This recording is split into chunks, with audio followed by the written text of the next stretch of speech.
The officer's knee pressed down, grinding the boy's face into the sun-scorched pavement. Bystanders filmed in silence, too afraid to intervene. They had no idea the man about to step out of that blacked-out SUV commanded America's deadliest soldiers. The late afternoon sun, a pale gold coin in the vast Colorado sky, cast long, sharp shadows across the manicured lawns of Silverwood Estates. Here, on the affluent fringe of Denver, the world felt curated, a place where even the crisp, pine-scented air seemed filtered. For Jamal Washington, this meticulously planned community was a gilded cage of quiet contradictions. It was the safe haven his parents had fought to provide, a world away from the inner-city struggles they had left behind. Yet it was also a place where his presence felt conditional, his reflection a stark anomaly against the backdrop of sprawling modern homes and luxury European cars. Jamal walked with a familiar, rhythmic gait, his worn leather portfolio tucked securely under his arm. It was his shield and his sanctuary, its scuffed corners and softened hide a testament to the countless hours he'd spent sketching, painting, and dreaming within its pages. Inside was his soul, rendered in charcoal, ink, and watercolor. Portraits that captured the unspoken anxieties of his classmates, landscapes that reimagined the distant, jagged peaks of the Rockies as sleeping giants, and abstract pieces that swirled with a vibrant, chaotic energy he kept carefully contained. He was an artist, a silent observer in a world that often felt too loud, and his deep blue hoodie, emblazoned with the subtle crest of his school's art club, was a uniform of his own choosing. He was lost in the intricate harmonies of a classical fusion track pulsing through his Bose Quiet Comfort Ultra headphones, the world outside muted to a distant, irrelevant hum. The music was a cocoon, allowing him to process the day's critiques from his advanced placement art instructor, to mentally deconstruct the light and shadow on the trembling leaves of the aspen trees that lined the sidewalk. These trees, with their slender white trunks and shimmering leaves, were his favorite subjects, their quiet resilience a source of constant inspiration. He was so engrossed in his thoughts, in the interplay of cello and synthesizer, that he failed to notice the police cruiser, a stark, predatory shape of black and white, as it slowed to a crawl, mirroring his pace from across the street. Behind the wheel, Officer Miles Thorne watched the tall, black teenager with a gaze hardened by a dozen years on the force and a lifetime of ingrained prejudice. Thorne saw not an artist, but a threat, not a resident, but an intruder. The expensive headphones, the confident stride, the very fact of his existence in this neighborhood. It all coalesced in Thorne's mind into a narrative of suspicion. He prided himself on his instincts, a gut feeling he claimed kept the streets clean, but which colleagues privately recognized as a finely tuned radar for racial profiling. The toothpick he habitually chewed shifted from one side of his mouth to the other, a small, aggressive gesture that preceded action. He didn't bother to radio in his stop. This was his domain, and he was its self-appointed gatekeeper. With a decisive turn of the wheel, Thorne swung the cruiser across the empty street, his tires screeching as they mounted the curb, the vehicle's heavy frame jolting to a stop directly in Jamal's path. The sudden, violent intrusion shattered Jamal's musical sanctuary. He ripped off his headphones, his heart hammering against his ribs, his expression a mixture of startled confusion and the ingrained deference his father had drilled into him. Always be respectful, son. Give him no reason. Thorne emerged from the car, the squeak of his leather-duty belt loud in the sudden silence. He was a man built of solid, imposing angles, his military-style flat top and thick mustache giving him an air of rigid authority. His hand was already resting on the butt of his holstered Glock, a casual posture of intimidation. ID, he barked, the word stripped of any preamble or courtesy. We've had reports of vandalism in the area. Jamal swallowed, his throat suddenly dry. The excuse was flimsy, a threadbare script he'd heard before. I live just a few blocks from here, sir, he replied, his voice steady despite the adrenaline coursing through him. I'm just walking home from school, from my art club meeting. He gestured with the portfolio, as if the object itself could validate his story. Thorne's eyes narrowed, dismissing the portfolio as an irrelevant prop. I said, "Let me see your ID," he repeated, his voice dropping, taking on a menacing edge. The toothpick danced. "It's at home, sir." "In my wallet," Jamal explained, trying to keep his tone placid, non-confrontational. "But my mom, she's a surgeon at the university hospital. I can call her. She can verify who I am." He began to reach slowly, deliberately, for the phone in his hoodie pocket, his movements telegraphing his benign intent. It was the wrong move. Thorne's reaction was instantaneous, a surge of coiled violence unleashed. "Don't move," he roared, closing the distance between them in 2 quick strides. Before Jamal could process the command, Thorne's powerful hand clamped onto the front of his hoodie, twisting the fabric.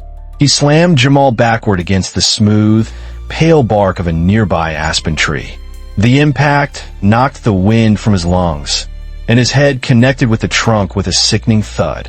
His prized headphones, dislodged by the force, flew from his grasp and clattered onto the concrete sidewalk. A sharp, distinct crack echoed in the quiet air as the mirrored outer casing fractured, a spiderweb of fissures spreading across the polished surface.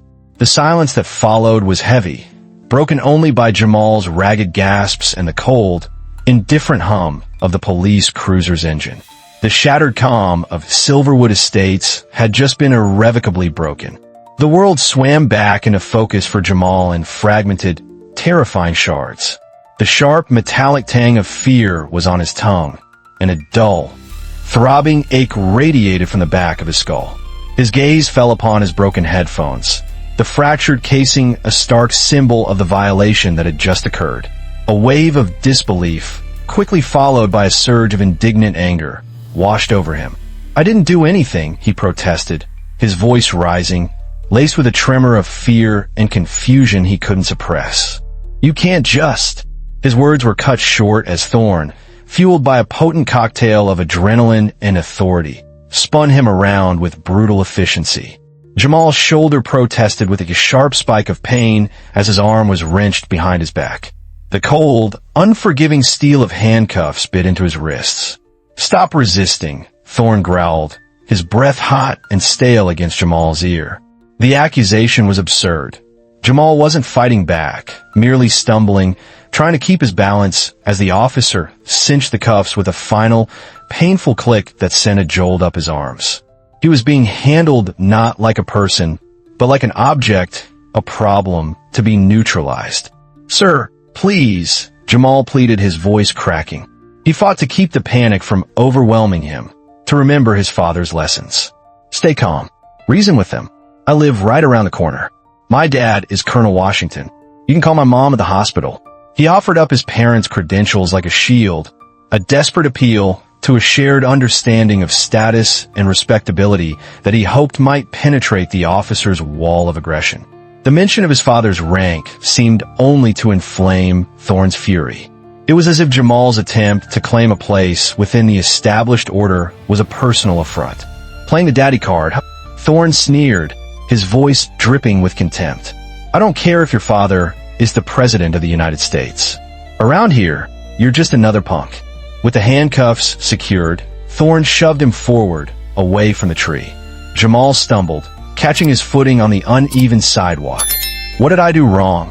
he asked again, the question a raw, desperate plea for logic in a situation that had none. That simple question, the boy's refusal to simply submit, seemed to trigger something primal in Officer Thorne. With a sudden, violent shove, he forced Jamal to the ground.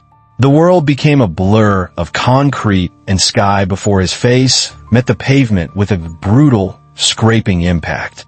The rough, gritty texture of the sidewalk tore at the skin on his cheek and forehead. A sharp, searing pain exploded in his nose. Before he could even cry out, a crushing weight descended upon his back, forcing the air from his lungs in a choked gasp. Thorne's knee pressed into his spine, then shifted, moving with practiced ease to the back of his neck, pinning his head to the ground. Breathing became a conscious, desperate effort. The pressure was immense, a focus point of unbearable force that made his vision swim with black spots. He could taste the iron-rich warmth of his own blood mixing with the dust and grit of the sidewalk. The smell of hot asphalt and his own fear filled his nostrils. By now, the scene had drawn an audience. A middle-aged white woman, walking her perfectly coiffed golden doodle, stopped, her hand flying to her mouth in a silent gasp. The dog whined, sensing its owner's distress. "Officer, is that really necessary?" she asked, her voice trembling but clear. "He's just a boy." Thorne didn't even grant her a glance. "Ma'am, step back and mind your business," he commanded, his tone flat and dismissive. The woman hesitated, took a half step back, her face a mask of conflict and fear. She fumbled for her phone. Across the street, a Latino man who had been meticulously trimming the hedges of a sprawling mansion let his shears fall silent. He retreated slightly, partially obscured by a large ornamental shrub, and raised his own phone, its lens a small, dark eye capturing the unfolding horror. More people began to gather, forming a silent, horrified semicircle. Phones emerged like digital weapons, their screens reflecting the harsh afternoon sun. Thorne, feeling the weight of their collective gaze, finally reached for his radio, his movements slow and deliberate. "Dispatch, this is 7 Adam 12, he said, his voice a calm, professional veneer over the violence he was enacting. "I have a combative suspect in custody at the corner of Aspen Lane and Silverwood Drive, requesting backup for crowd control." The lie was breathtaking in its audacity. Combative. The word hung in the air, a stark contradiction to the scene playing out on the pavement. As the dispatcher's voice crackled a confirmation, Thorne seemed to draw power from it. He increased the pressure on Jamal's neck, a subtle, almost imperceptible shift that sent a fresh wave of agony and panic through the boy. Jamal coughed, a wet, ragged sound, as blood from his broken nose began to pool beneath his face. A dark crimson stain spreading on the pale gray concrete. "Stop fighting," Thorne warned again, his voice a low growl, though Jamal's only movements were the involuntary twitches of a body starved of oxygen and overwhelmed by pain. Through the haze of his fading consciousness, Jamal could see the silent, watching faces, the unblinking lenses of their phones.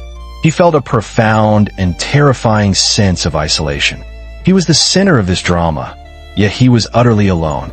His thoughts, growing faint and disjointed, turned to his father, a man of immense strength and principle, deployed in some dangerous, faraway land.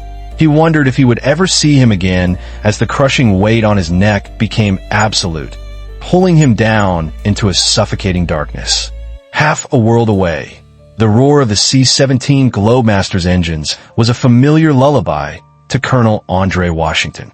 He sat motionless in the Spartan webbing of a troop seat, the muted gray interior of the military transport a stark contrast to the vivid, chaotic memories of the operation he had just concluded in a dusty corner of the Middle East. For 6 months, his world had been one of high-stakes intelligence, split-second decisions, and the constant, humming tension of leading America's most elite soldiers, the quiet professionals of Delta Force. Now, as the aircraft began its long descent toward Peterson Air Force Base in Colorado, his mind was already performing the difficult alchemy of transformation, from warrior back to husband, from commander back to father. The mission had wrapped 2 days ahead of schedule, a rare and welcome anomaly in his line of work. It had afforded him the opportunity for a surprise homecoming, a secret he had guarded with the same discipline he applied to classified intelligence. He pictured the look on his wife Gabrielle's face, the joyous shriek from his daughter Zoe, and the quiet, deep smile from Jamal, a smile that always held a hint of his son's artistic, introspective nature. These were the thoughts that sustained him through the long, lonely months of deployment. As the plane's wheels touched down with a reassuring screech on the Colorado tarmac, Andre felt the familiar knot of relief and anxiety that always accompanied his return. The transition was never seamless. It was a careful recalibration of the soul, a shedding of the hardened exterior required for survival in combat zones to reveal the man his family knew. His driver, Sergeant Diaz, a sharp, wiry NCO with a perpetually calm demeanor, met him at the base of the ramp.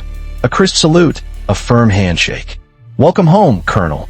Good to have you back on solid ground." "Good to be back, Sergeant," Andre replied, his voice still carrying the gravelly fatigue of a long flight. "Let's get home." As the black, government-issue Chevrolet Suburban moved silently through the outskirts of Colorado Springs and headed north toward the manicured suburbs of Denver, Diaz made a casual observation. "Unusual amount of police activity up ahead, sir. Near your neighborhood. Probably just a traffic stop, but thought you should be aware." Andre nodded, his gaze sweeping the horizon. His operational awareness, the sixth sense honed by decades of navigating hostile environments, never fully switched off, not even here on American soil. He was always scanning, assessing, looking for things that were out of place. They took the familiar exit, the landscape shifting from open plains to the meticulously landscaped enclave of Silverwood Estates. As they neared the Central Park area, a place where his kids had learned to ride their bikes, Andre saw it before Diaz pointed it out. A cluster of cars parked haphazardly, a small crowd of people gathered on the sidewalk, and the unmistakable flash of police lights. Something about the scene, the posture of the crowd, the way they were all focused on a single point on the ground, triggered a cold spike of alarm in Andre's gut. It was the same feeling he got just before an ambush, a primal instinct screaming that something was fundamentally wrong. "Slow down, Diaz," he commanded, his voice low and steady. He leaned forward, his eyes narrowing, scanning the scene with tactical precision. He took in the police cruiser parked askew on the sidewalk, the officer kneeling, the onlookers with their phones held high. And then he saw it, a splash of familiar deep blue fabric on the ground, and beneath it, a worn leather portfolio, its contents spilling onto the concrete. Time seemed to warp, to slow down and stretch out. The blood in his veins turned to ice. "That's my son," he said. The words were barely a whisper, yet they carried the weight of 1,000 storms. The calm in his voice was a terrifying thing, a prelude to a hurricane. "That's Jamal." He looked at his driver, his eyes burning with a cold, controlled fury that Diaz had only seen once before, during a firefight in Kandahar. "Pull over. Now." The heavy Suburban screeched to a halt, its tires protesting against the asphalt. The abrupt stop sent a ripple of alarm through the gathered crowd. Before the vehicle had even fully settled, Andre Washington was out, the passenger door slamming shut with the resonant finality of a gavel. He emerged not as a father, but as a commander. He was still in his full operational camouflage pattern uniform. The muted desert tones a stark contrast to the lush green of the suburban landscape. On his chest, an array of ribbons and badges told the story of a career spent in the crucible of combat. The authority in his bearing was absolute, an invisible force that radiated from him. The crowd, sensing this seismic shift in the dynamic, instinctively parted, creating a path for the imposing figure striding toward the center of the confrontation. The arrival of thunder. Officer Thorne, still kneeling on Jamal's neck, was insulated in a bubble of his own authority. The growing crowd was an annoyance, their phones an irritation, but they were ultimately powerless.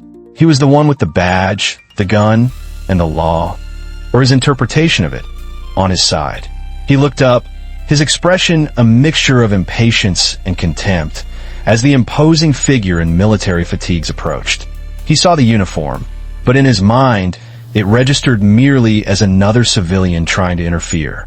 A subconscious assertion of his own dominance made him press his knee down just a fraction harder. Andre Washington stopped exactly 10 feet from the scene. He didn't rush, he didn't shout. His every movement was precise, economical, and laden with lethal potential. He stood with the perfect, unnerving stillness of a predator, his body a study in controlled force.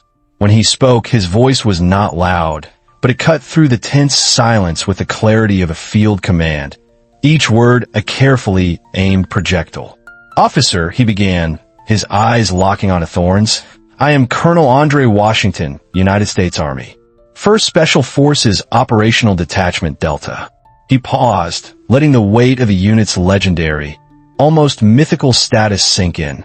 That young man you've pinned to the ground is my 16-year-old son, Jamal. I need you to remove your knee from his neck. Immediately. The statement landed with the force of a physical blow. A collective gasp rippled through the crowd. The name Delta Force hung in the air, a phrase most people had only heard in movies or news reports about clandestine operations in the world's most dangerous places. Thorne's smug confidence visibly faltered. His face, which had been a mask of aggressive certainty, now registered a flicker of confusion and alarm. He was no longer dealing with a random teenager. He was being confronted by a ghost, a commander from the shadowy world of special operations. But years of street-level arrogance were a hard habit to break. Unwilling to relinquish control in front of an audience, Thorne responded with a blustering, artificial confidence. "Sir, I need you to step back. This is an active police scene." The suspect was resisting arrest. Andre did not move a muscle. His stillness was more intimidating than any threat.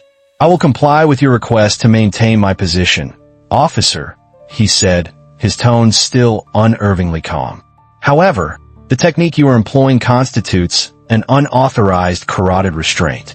The pressure you are applying to my son's cervical spine and windpipe is potentially lethal. I'm also a trained special operations combat medic. I am officially informing you that you are placing him in immediate and severe medical danger. You are creating a liability for yourself and your department with every second that passes." The clinical precision of his language, stripped of all emotion but filled with absolute authority, sent another murmur through the crowd. He wasn't just an angry father. He was an expert assessing a tactical situation and finding it wanting. More phones rose, the lenses zooming in on this extraordinary confrontation between two uniformed arms of American power. Thorne, caught in a crossfire between his pride and the dawning, terrifying realization that he had made a catastrophic error in judgment, shifted his weight slightly. It was a token gesture, a meaningless adjustment that did nothing to relieve the pressure on Jamal. "He's secure," Thorne stammered, his voice losing its earlier conviction. "Backup is on the way." Andre's eyes, which had remained locked on Thorne, now flickered down to the sidewalk. He saw the shattered Bose headphones, the spilled contents of his son's art portfolio, charcoal sketches of aspen trees, and human faces scattered and trampled on the concrete. In that instant, the entire ugly sequence of events played out in his mind with perfect clarity. His gaze swept the scene with the practiced eye of an intelligence officer, noting the positions of the witnesses, the angle of Thorne's body camera, the shallow, ragged breaths his son was taking. Without breaking eye contact with Thorne again, Andre reached slowly into a pocket on his uniform sleeve and retrieved his satellite phone. "Officer Thorne," he said, his voice dropping into a register that was both cold and menacing, reading the name tag on the officer's uniform. "I am now placing a call to the Joint Special Operations Command watch floor at the Pentagon. I am informing them that the dependent of a Tier 1 operator is being subjected to unlawful detention and excessive force by a civilian law enforcement officer. I'm also formally requesting the dispatch of a military police liaison to this location, as this incident now involves a military family on domestic soil." As Andre began to speak into the phone, his words deliberate and clear, the distant wail of sirens grew louder. Thorne's radio crackled to life with updates about the approaching units. But the officer's face had gone pale. The routine stop, the easy assertion of power over a black teenager, had metastasized into a jurisdictional nightmare involving the most secretive and powerful echelons of the U.S. military. Andre finished his call and returned the phone to his pocket, his movements economical and precise. His eyes, hard as granite, bored into Thorne's. "Officer, I will say this one last time. Remove your knee from my son's neck. Allow him to sit up. He is a minor. He is not resisting. You have no legal or moral justification for this level of force. The longer you maintain this position, the deeper the hole you are digging for yourself becomes." The crowd, now swollen with residents drawn from their homes by the commotion, watched in breathless silence. The raw power dynamic had visibly irrevocably shifted. It was no longer just a cop and a suspect. It was a local police officer who had overplayed his hand, facing off against a commander from a world where mistakes were measured not in reprimands, but in body bags. And between them, pinned to the ground, was the bleeding, terrified boy who was the catalyst for it all. The arrival of 3 police cruisers was a chaotic symphony of sirens and flashing lights, slicing through the tense afternoon air. They formed a hasty perimeter, and 6 officers emerged, their presence instantly creating a blue wall that separated the growing crowd from the heart of the standoff. Lieutenant Eva Rostova, a 20-year veteran with sharp, calculating eyes and a reputation for being a political survivor, took immediate command. Her Eastern European accent was clipped and authoritative as she approached the scene, her gaze quickly assessing the unprecedented tableau. One of her officers kneeling on a bleeding teenager, a crowd of citizens filming, and a stone-faced colonel in full combat gear. "Thorne, status report," she demanded, her voice cutting through the noise. Thorne, visibly relieved to have a superior to defer to, answered without releasing Jamal. "Suspect detained, Lieutenant. Resisted during investigation of local vandalism. This individual," he gestured with his head toward Andre, "is interfering."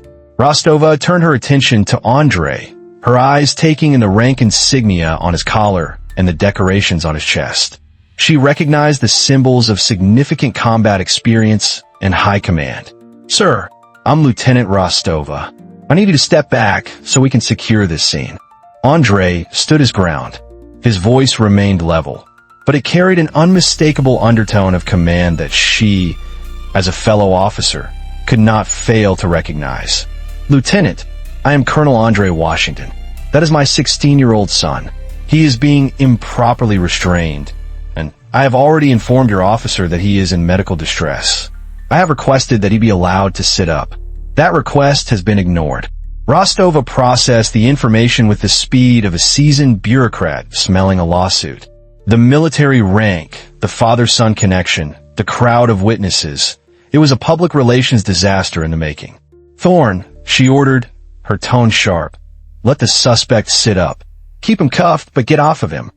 Reluctantly, Thorne complied. He hauled Jamal roughly to a sitting position on the curb, keeping a firm grip on his arm. Jamal gasped for air, his chest heaving.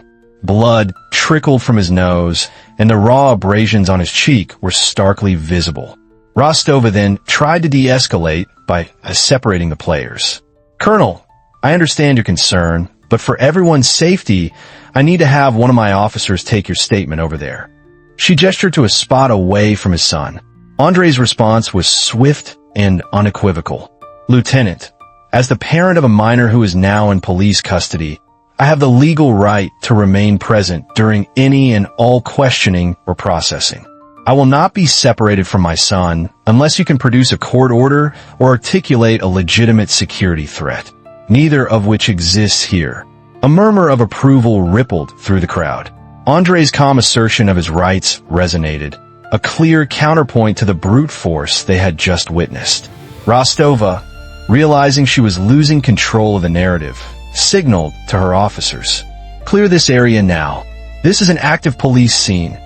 One young officer, Kenji Tanaka, looked visibly uncomfortable as he moved half-heartedly to block the phones of several onlookers, his face a mask of conflicted duty.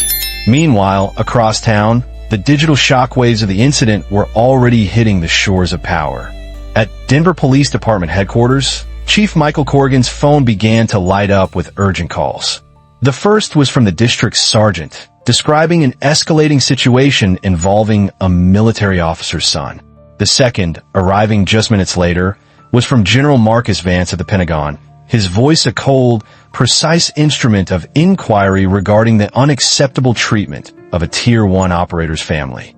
Corrigan, a man who had spent his career navigating the city's political minefields, immediately recognized the explosion he was sitting on. He dialed the private line of Mayor Evelyn Reed, interrupting her high-dollar fundraiser as she ramped up her re-election campaign. "Mayor, we have a code red in Silverwood Estates. Racial component, military family, and it's already going viral. Mayor Reed, a politician whose every decision was filtered through the prism of polling data, understood the implications instantly. "Contain it, Michael," she ordered, her voice a low, urgent hiss. "Get your PIO drafting a statement. I want our narrative out there before this thing defines us." But it was already too late. On TikTok, a live stream from a teenager in the crowd was racking up thousands of viewers. The hashtag Justice for Jamal Washington was beginning to trend in the Denver area, fueled by dozens of clips uploaded from the scene, each showing Thorne's knee on Jamal's neck and the dramatic, cinematic arrival of his father. Back on the street, the department's public information officer arrived and began feeding a prepared statement to the gathering news crews. A narrative about Jamal matching a suspect description and the necessity of using standard restraint techniques on a non-compliant individual. Andre, watching this coordinated spin machine grind into action, turned back to Rostova. "My son is injured. He requires immediate medical attention for potential head and neck trauma sustained during his detention. I am formally requesting paramedics." Rostova initially balked, suggesting Jamal could be assessed at the precinct. But Andre stood firm, his voice hardening. "Lieutenant, my son is bleeding from the face and was subjected to a prohibited chokehold. A delay or denial of medical care under these circumstances constitutes deliberate indifference. Is that a position you and your department wish to take? On camera?" The legal terminology, combined with the sea of recording devices, forced her hand. Rostova, recognizing the catastrophic optics, reluctantly radioed for an ambulance. As paramedics arrived, Andre, with the quiet focus of an intelligence operative, began methodically documenting everything. He used his phone to photograph every officer, zooming in on their badge numbers, and dictated a precise timeline of events into a voice memo. The system was intervening, and he was going to document its every move. The juvenile holding area at the 4th Precinct was a sterile, soulless box painted in a shade of institutional beige that seemed designed to bleach the hope out of anyone who entered. Jamal sat on a hard plastic bench, the fluorescent lights above humming a relentless, monotonous tune. His blue hoodie was stained with the dark, dried-in flaking rust of his own blood. His hands, now free of the cuffs, trembled in his lap. He felt a profound sense of dislocation, as if he were watching a movie of his own life. The police brutality videos that had always been a distant, abstract horror on his social media feeds had suddenly become his reality. He was now the subject, the face in the grainy cell phone footage, the hashtag waiting to happen. The thought was nauseating. Observing him through a small, wire-meshed window in the door was Officer Chun, a young Asian-American officer whose expression was a mixture of pity and professional anxiety. Unlike many of her colleagues, who had already closed ranks around Thorne with muttered words of support, Chin saw the reflection of her own younger brother in Jamal's slumped shoulders and vacant, thousand-yard stare. Making a decision that could very well cost her a promotion, she slipped her personal cell phone into her pocket and entered the room with a bottle of water. "Paramedics said you should stay hydrated," she said softly, placing the bottle on the bench beside him. She leaned in closer, lowering her voice to a conspiratorial whisper. "Listen, the shift supervisor is in a briefing. Your father is out in the lobby with a team of lawyers. He's fighting for you. I can give you 2 minutes for a call." Jamal looked up, his shock momentarily pierced by a flicker of gratitude. "Thank you," he murmured, his voice hoarse. He took the offered phone, his fingers fumbling with the unfamiliar device. He dialed his mother's number from memory, a sequence of digits he hadn't needed to recall since he was a child. Dr. Gabrielle Washington was in a darkened viewing room at the University of Colorado Hospital, her brow furrowed in concentration as she analyzed a complex 3D image of a brain aneurysm. When her phone vibrated with an unknown number, her first instinct was to ignore it. But a knot of maternal dread, a sixth sense she couldn't explain, made her step out into the quiet hallway. "Hello, Mom." Jamal's voice was a single, broken syllable that shattered her world. I'm at the police station.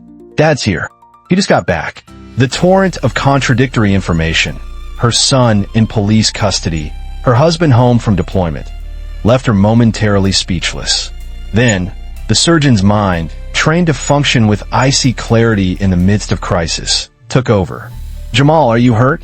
Tell me exactly what happened," she asked, her voice calm and steady as she began walking, her pace quickening with each step toward the hospital exit. "An officer. He knelt on my neck," Jamal managed to say, his voice thick with unshed tears and the lingering pain in his throat. He just showed up. There are lawyers here now." As Jamal gave her the precinct's location, Gabrielle was already signaling to her assistant, drawing a sharp line across her throat to indicate the cancellation of her remaining surgeries. "I'm on my way," she said, her voice a firm promise. "Don't say another word to anyone. I love you." Ending the call, she immediately activated the family's emergency network, a close-knit group of Atlanta's black professional elite, judges, city council members, and fellow physicians, who had formed a pact to support one another in moments of crisis. Texts flew, a digital call to arms. Outside the precinct, Andre stood with Elias Vance, a formidable civil rights attorney and former Marine JAG officer whose intensity matched his own. "They've separated him from me," Andre explained, his voice tight with a rage he was struggling to contain. "Cited juvenile processing protocols. It's procedural nonsense. I've documented every officer, every violation." Vance nodded, his pen scratching furiously across a legal pad. "Filing for immediate release right now. Citing improper detention, excessive force, and violation of parental rights." "But Andre," he paused, his gaze meeting his friend's, "prepare yourself. This is going to get ugly. They're already building their narrative. The department, the union, the mayor's office, the entire machine is mobilizing to protect itself." For the first time, a crack appeared in Andre's stoic military facade. A raw, visceral pain showed in his eyes. "He's 16, Elias. 16. I've spent my entire career fighting for this country in foreign lands, and my son isn't even safe walking home from school on our own street." The guilt and fury he had suppressed since seeing Jamal pinned to the ground threatened to consume him. He thought of all the missed birthdays, the parent-teacher conferences attended via a crackling satellite link, all the sacrifices made for a nation that still viewed his son as a threat by default. He took a deep, shuddering breath, forcing the commander back into control. "I've faced down enemy forces in a dozen countries. I've led my men through hell and brought them home. I will not fail my son now." Back at the Washington family home, 12-year-old Zoe stared at her tablet, her eyes wide with horror.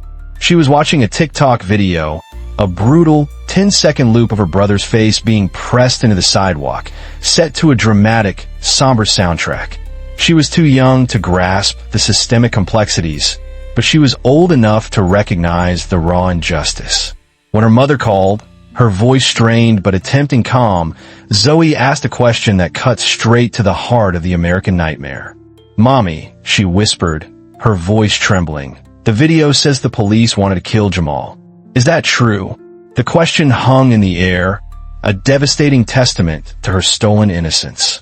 Gabrielle, a woman who could calmly explain the intricacies of brain surgery, struggled to find the words to explain the pathology of systemic racism to her own child.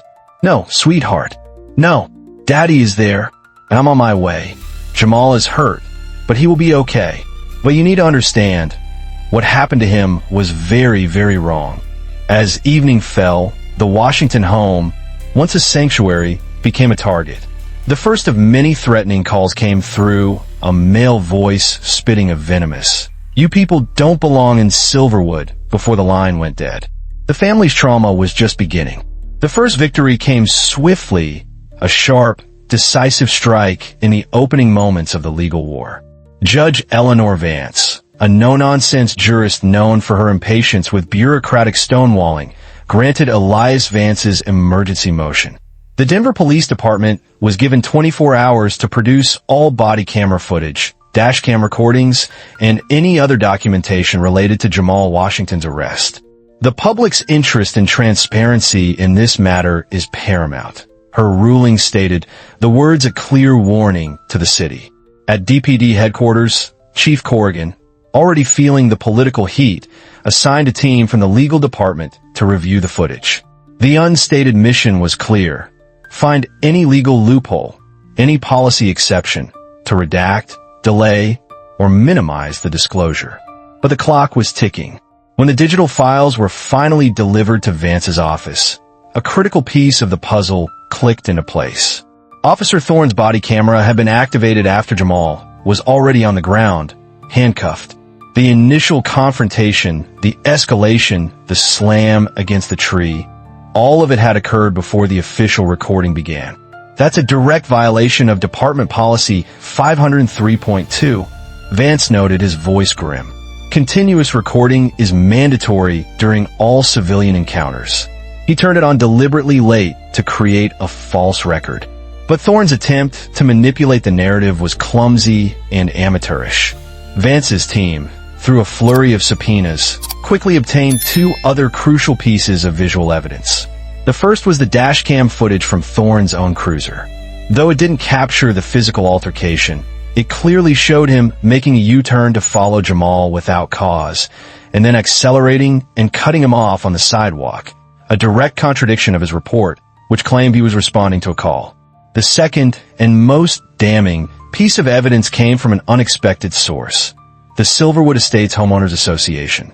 They had recently installed a network of high-resolution license plate reader cameras at key intersections. One of those cameras, perched discreetly on a lamppost, had a perfect, unobstructed view of the entire incident. The footage was chilling in its clarity. It showed Jamal walking peacefully, Thorne's aggressive interception, and the immediate, unprovoked violence. It was the objective, irrefutable truth that blew the official police narrative to smithereens. While Vance's team waged war on the legal front, Andre Washington initiated a parallel investigation through his own channels. Leveraging a network of contacts cultivated over 2 decades in special operations, he reached out to trusted colleagues in federal law enforcement. Within a day, a sealed, confidential file landed in his encrypted inbox. Officer Miles, Thorne's complete personnel record, including the unofficial complaints that had been buried by internal affairs. 17 prior complaints of excessive force. Elias, Andre said, his voice a low, dangerous growl as they reviewed the documents in Vance's office. 15 of them involving minority subjects. Every single one was dismissed. Unsubstantiated. Officer acted within policy. They haven't just been ignoring a problem. They've been cultivating it. The file also contains something even more explosive, a non-public psychological evaluation from 5 years prior, ordered after a particularly violent arrest. The department psychologist had noted that Thorne exhibited clear markers of authoritarian personality disorder and possessed a concerning potential for uncontrolled aggression when his authority is challenged. The report had recommended mandatory de-escalation training and a period of supervised desk duty. Instead, it had been buried, and Thorne had been promoted a year later. The investigation took another dramatic turn when Officer Kenji Tanaka, the young officer who had looked so conflicted at the scene, reached out to Vance's office through an intermediary. They met in a noisy coffee shop miles from the city center. Tanaka hunched over a table in the corner, his face pale with anxiety. "I can't be seen with you," he whispered, his hands trembling as he clutched a coffee cup. "But you need to know, Lieutenant Rostova held a briefing right after the incident. She told us to coordinate our recollections before filing our reports." Tanaka slid his phone across the table. On the screen was a screenshot of a conversation from a signal group chat used by the officers in his unit. Rostova's message was unambiguous. All reports need to reflect the suspect's aggressive posture and noncompliance. Emphasize his movements toward his pockets. We need a unified front on this. It was a direct order to conspire, to falsify official reports. It was the smoking gun that elevated the case from one officer's misconduct to a conspiracy that reached into the department's leadership. As this mountain of evidence grew, Chief Corrigan, sensing the ground crumbling beneath him, made a desperate move. He had the city attorney's office contact Vance with a settlement offer. The city is prepared to offer the Washington family a sum of $500,000, the attorney stated coolly over a conference call. This would be contingent on a comprehensive non-disclosure agreement and, of course, no admission of wrongdoing on the part of the city or its officers. Andre, who was listening in on the call, didn't even let Vance respond. He leaned into the speakerphone, his voice like ice. "Tell the chief that my son's civil rights are not for sale. Tell him we're not interested in his hush money. We are interested in accountability. We'll see him in court." The war of evidence was over. The war for justice was just beginning. The system, when threatened, does not break, it bites back. 48 hours after Andre Washington's contemptuous rejection of their settlement offer, the counteroffensive began. It was a coordinated, multi-pronged assault designed to discredit, intimidate, and isolate the Washington family. The first salvo was fired by Donovan Riggs, the pugnacious, media-savvy president of the Denver Police Protective Association.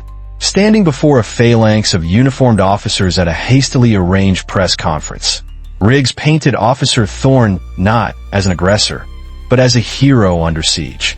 "What we are witnessing," he declared, his voice resonating with rehearsed indignation, "is a calculated attack on a dedicated public servant by a wealthy, powerful family using their influence to pervert the course of justice."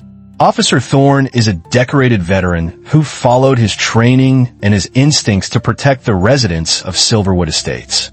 Now, his career is being sacrificed on the altar of political correctness. This public narrative was the clean, sanitized version. The dirtier war was being waged in the shadowy corners of the internet. A network of anonymous, pro-police social media accounts began circulating a series of digitally altered images. The most insidious of these was a sophisticated AI-generated fake, a picture of Jamal, his face a mask of rage, holding a can of spray paint next to a wall of graffiti that defaced the pristine Silverwood Estates entrance sign. It was designed to dovetail perfectly with Thorne's fabricated claim of vandalism, and it preyed on the very stereotypes he had used to justify his actions. The image was a lie, but in the echo chambers of social media, it spread like wildfire, accompanied by captions like, "This is the art student the media won't show you."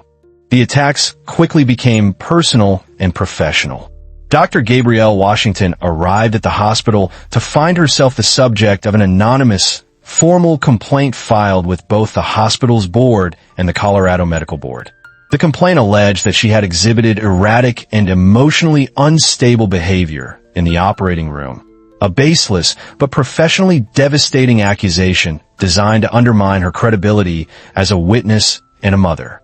"They're trying to paint me as an unhinged woman," she told Andre, her voice tight with a mixture of fury and disbelief. "The hospital administration is backing me, but they have to launch a mandatory internal investigation.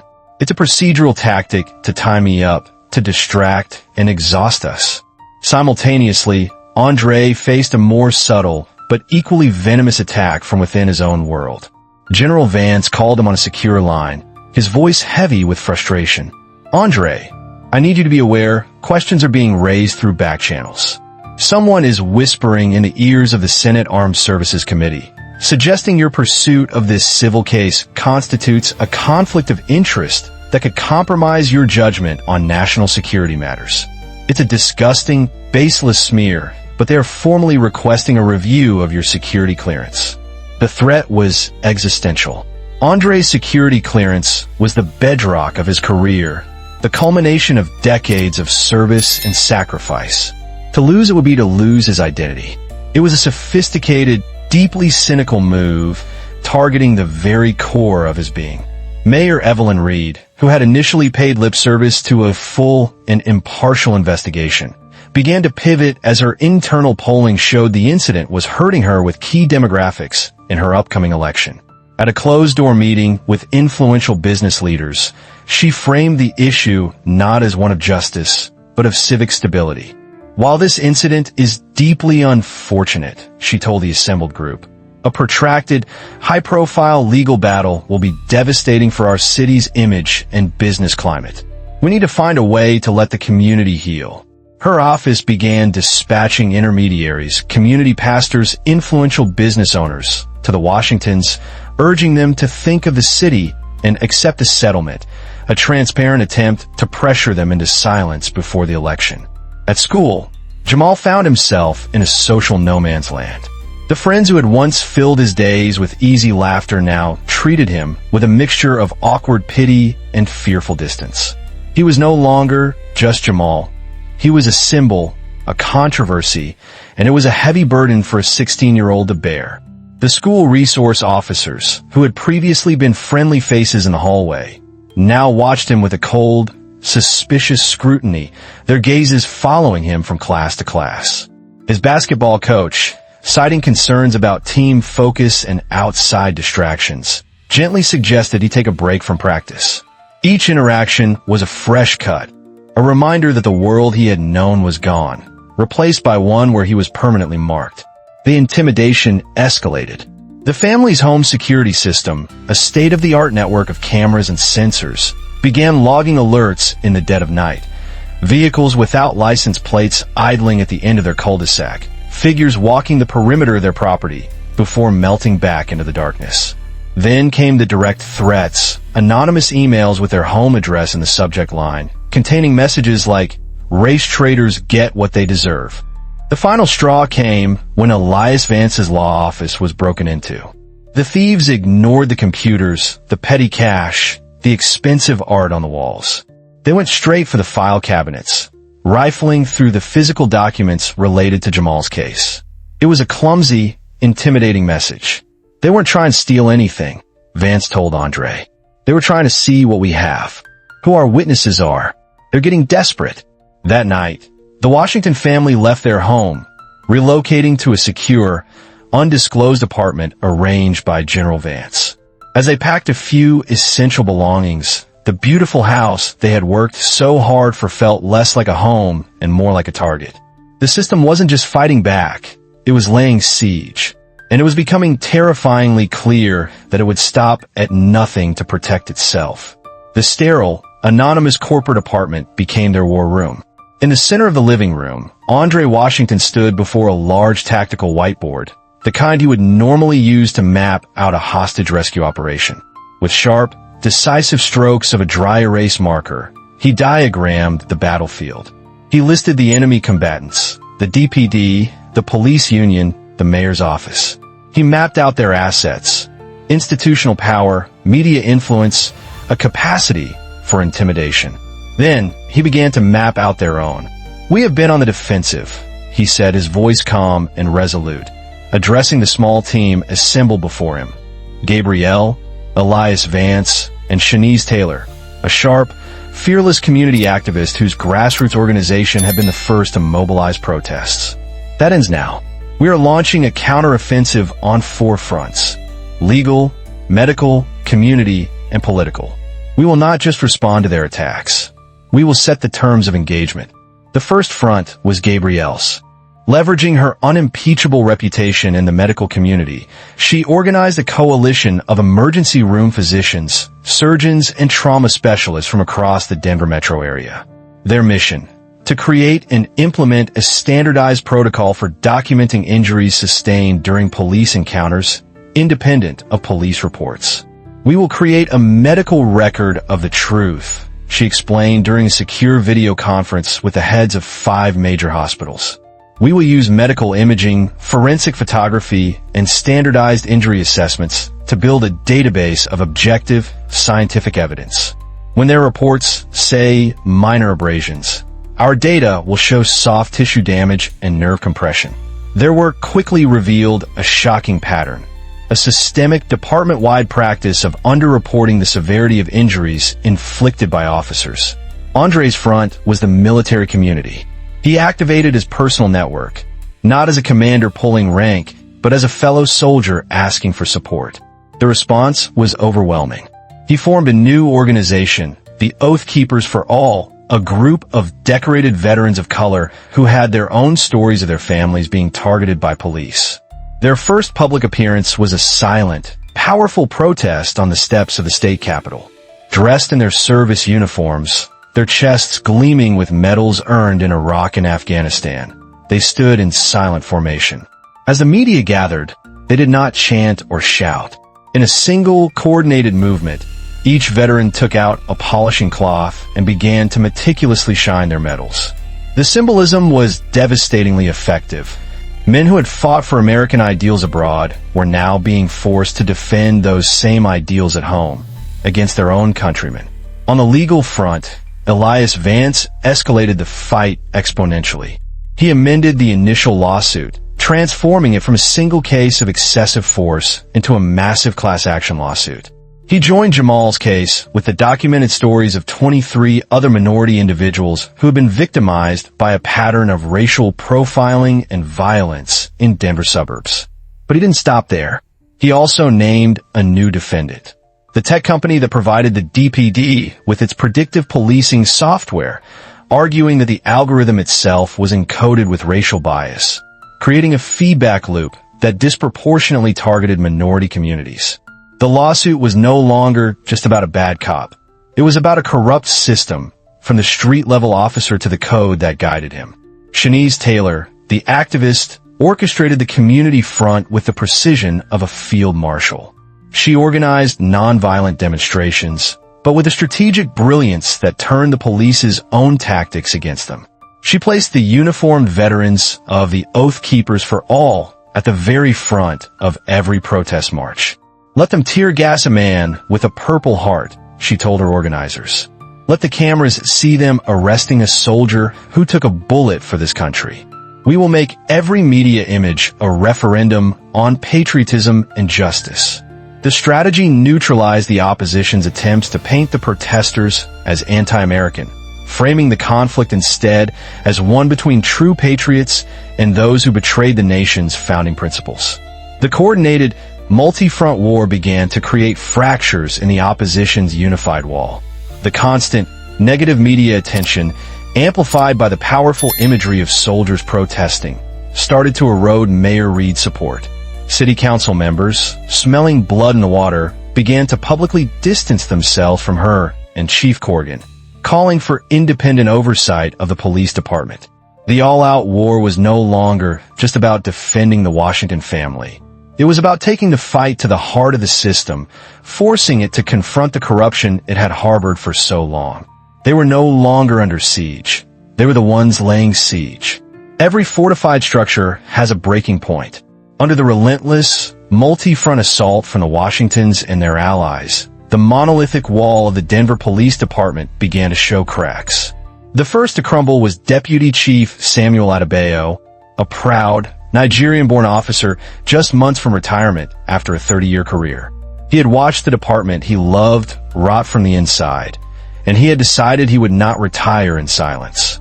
He contacted Elias Vance through a trusted intermediary, agreeing to a clandestine meeting.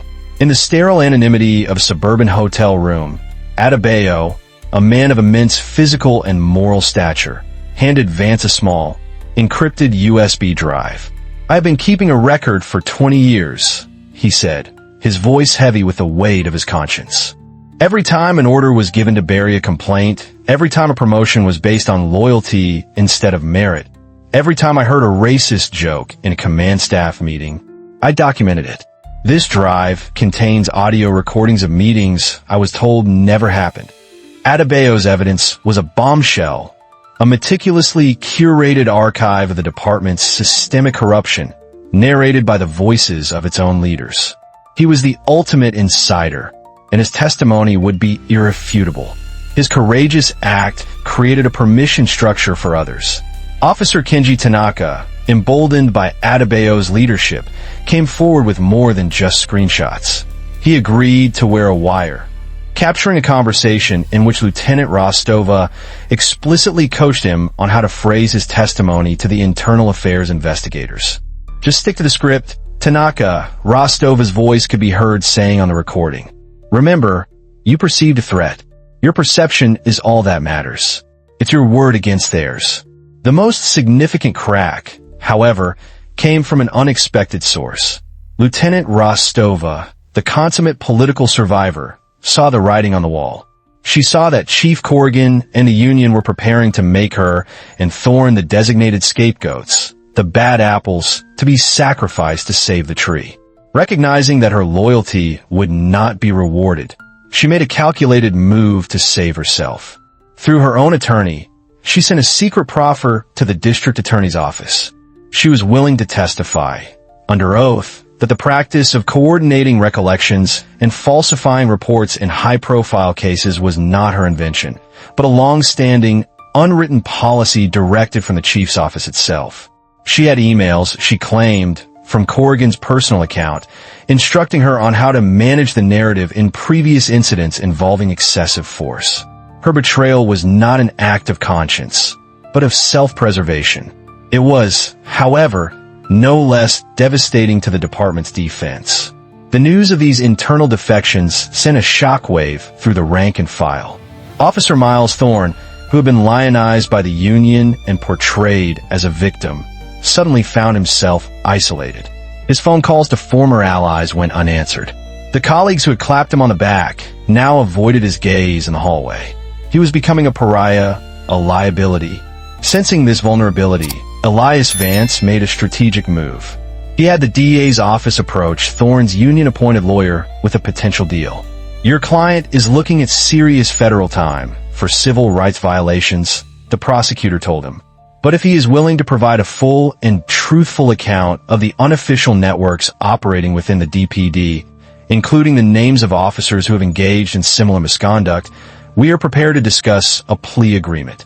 Thorne, cornered and abandoned, was finally forced to confront the reality that the system he had so loyally served was now preparing to devour him. The cracks were no longer just appearing. The entire foundation of the department's blue wall of silence was beginning to collapse. The final judgment did not come from a Denver courtroom, but from Washington, D.C. After months of mounting pressure from the media, from Colorado's congressional delegation, and from the powerful military advocacy groups mobilized by Andre, the United States Department of Justice released the findings of its formal investigation. The report was delivered not in a dry press release, but during a nationally televised Senate Judiciary Committee hearing. The Attorney General of the United States, under the glare of the cameras, read from the executive summary. "Our investigation has found that the Denver Police Department has engaged in a pattern and practice of conduct that systematically violates the constitutional rights of its citizens, particularly those in minority communities. This is not a matter of a few bad apples, but a poison tree." The report was a damning, exhaustive indictment, validating every claim the Washingtons had made and corroborating Deputy Chief Adebayo's secret archive of corruption. Within hours of the hearing's conclusion, Police Chief Michael Corrigan announced his immediate resignation, citing a desire to allow the department and the community to begin the healing process, while admitting no personal wrongdoing. Mayor Evelyn Reed, her re-election campaign in a freefall, performed a stunning political pirouette. She held a press conference, the DOJ report held aloft in her hand, and declared herself a champion of reform. This report, while deeply troubling, provides us with the necessary roadmap for the transformative change our city so desperately needs, she proclaimed, conveniently omitting her administration's earlier efforts to obstruct the very investigation she now praised. The voters, however, were not fooled. In the November election, she was soundly defeated by Marcus Thorne, a progressive former public defender who had built his campaign on a platform of police accountability. In his victory speech, with the Washington family seated as his guests of honor in the front row, Mayor-elect Thorne declared, "The courage of one family has given our entire city the opportunity to redefine what justice means." The criminal case against Miles Thorne proceeded with astonishing speed. Facing a mountain of irrefutable evidence and the testimony of his former colleagues, he accepted a plea deal. He pleaded guilty to federal civil rights violations and, in exchange for a reduced sentence, provided prosecutors with a detailed roadmap of the informal networks and secret societies within the DPD that had protected abusive officers for years. His testimony led to the indictment of 38 other officers on charges ranging from perjury to obstruction of justice. Lieutenant Rostova, true to her nature, also accepted a plea deal, her testimony proving crucial in securing a conviction against the now disgraced Chief Corrigan for conspiracy and obstruction. The Denver Police Department was placed under a federal consent decree, a legally binding agreement that mandated sweeping, top-to-bottom reforms in training, use of force policies, and community oversight. Deputy Chief Samuel Adebayo, who had retired with his integrity intact, was brought back to lead the newly formed Office of Professional Accountability, an independent body with the power to investigate and discipline officer misconduct outside the traditional chain of command. The moment of judgment had arrived, not as a single dramatic courtroom verdict, but as a cascade of consequences that washed through the entire system, cleansing the corruption and creating, for the first time in a long time, the possibility of real, lasting change. A year later, the scars remained. For Jamal, the physical wounds, the scrapes, the bruises, the broken nose had healed quickly. The psychological trauma, however, was a more stubborn injury. He still flinched at the sound of a nearby siren, still felt a knot of anxiety tighten in his stomach whenever a police car passed. But he was no longer just a victim. He had found a way to transmute his pain into power. He sat at his drawing table, the familiar weight of a stylus in his hand, and he drew. He drew the fear, the anger, the helplessness. He drew the faces of the officers, the silent, watching crowd, his father's righteous fury. He poured his experience onto the digital canvas, creating a raw, unflinching graphic novel titled Silverwood. When he began publishing it online, chapter by chapter, it went viral, resonating with thousands of young people who saw their own fears reflected in his art. He had found his voice, not in shouting, but in the quiet, powerful lines of his drawings. The Washington family, forever changed by their ordeal, dedicated themselves to ensuring no other family would have to endure what they had. They used the substantial settlement from their civil suit to launch the Silverwood Project, a nonprofit foundation dedicated to providing legal aid and art therapy programs for young people affected by police violence. It was a mission that perfectly fused Gabriel's healing instinct, Andre's strategic mind, and Jamal's artistic soul. "We are not anti-police," Andre explained to the foundation's launch event, standing beside his family. "We are pro-justice, pro-accountability, and pro-humanity. The best way to support good officers is to remove the bad ones and reform the systems that protect them." The community of Silverwood Estates itself underwent a painful but necessary reckoning. The incident had shattered their carefully constructed illusion of safety and forced them to confront the uncomfortable truths about privilege and prejudice that lay beneath their manicured lawns. The Neighborhood Watch program was completely overhauled, its training rewritten to focus on objective behaviors rather than subjective suspicions. Difficult, town hall-style conversations were held, creating a space where residents of color could finally share the microaggressions and overt acts of racism they had long endured in silence. The journey culminated on a stage in Washington, D.C., at the National Conference on Police Reform. Jamal, now 17, stood at the podium, his voice clear and steady as he addressed a packed auditorium of police chiefs, activists, politicians, and community leaders. "My story is often called exceptional," he told them, his parents watching from the front row, their faces filled with a fierce, unwavering pride. "Exceptional because my father was a Delta Force colonel. Exceptional because my mother was a surgeon. Exceptional because we had the resources to fight back. But what happened to me on that sidewalk was not exceptional at all. It was entirely predictable. It happens every day in this country to kids who don't have a colonel for a father." He paused, his gaze sweeping across the silent, attentive faces. "The question we have to ask is not how we can create more exceptional outcomes. The question is how we can create a system of justice where a child's survival doesn't depend on them being exceptional at all." As he finished, the auditorium rose to its feet in a wave of sustained applause. On the stage, Andre and Gabrielle wrapped their arms around their son, a family forged into a force for change. Their private trauma had been transformed into a public purpose. Their journey a testament to the fact that even the most entrenched systems can be moved when confronted by the unwavering power of a family's love and the undeniable truth of their cause. Justice, they had learned, was not a destination to be reached, but an unfinished journey, a constant, vigilant struggle toward a more perfect union. Andre Washington used his unique skills to protect his family. But real, systemic change requires the participation of every one of us. If you believe that systemic problems demand systemic solutions, please like this video and share this story. In the comments below, tell me what you believe is the first step we can take to build a more just community. Please comment respect and honor every person's perspective. Subscribe to the channel for more stories that explore the difficult, necessary fight for justice. Thank you for bearing witness.